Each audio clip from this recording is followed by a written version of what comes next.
राज्य निवडणूक आयोगाच्या आदेशानुसार शिरोळ तालुक्यातील एकूण 35 ग्रामपंचायतींच्या आगामी निवडणुकांसाठी आरक्षण सोडतीचा कार्यक्रम जाहीर करण्यात आला आहे. सन 2024मध्ये मुदत संपलेल्या 2 ग्रामपंचायती तसेच सन 2026मध्ये मुदत संपणाऱ्या 33 ग्रामपंचायतींसाठी ही प्रक्रिया राबवण्यात येणार आहे.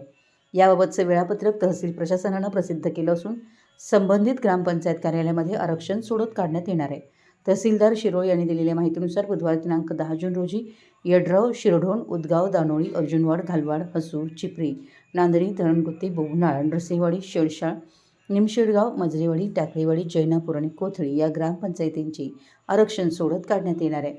तसेच गुरुवार दिनांक 11 जून 2026 रोजी कोंडिग्रे, घुसरवाड, कवठेगुलंद, आलास, गणेशवाडी, जुनी दानवाड, शिरदवाड, बस्तवाड, तमदलगे, तेरवाड, कुटवाड, दत्तवाड, शिर्टी, आगार, गौरवाड, टाकळी आणि जांभळी या ग्रामपंचायतीच्या आरक्षण सोडतीची प्रक्रिया पार पडणार आहे.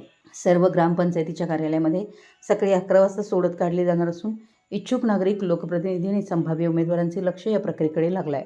आगामी ग्रामपंचायत निवडणुकींच्या पार्श्वभूमीवर आरक्षण सोडतीला विशेष महत्त्व प्राप्त झालं असून यानंतर गावागावातील राजकीय समीकरणांना वेग येण्याची शक्यता आहे. दरम्यान संबंधित ग्रामपंचायतीच्या नागरिकांनी व इच्छुकांनी निश्चित तारखेला उपस्थित राहावं असं आवाहन तहसील प्रशासनाच्या वतीनं करण्यात आलं आहे.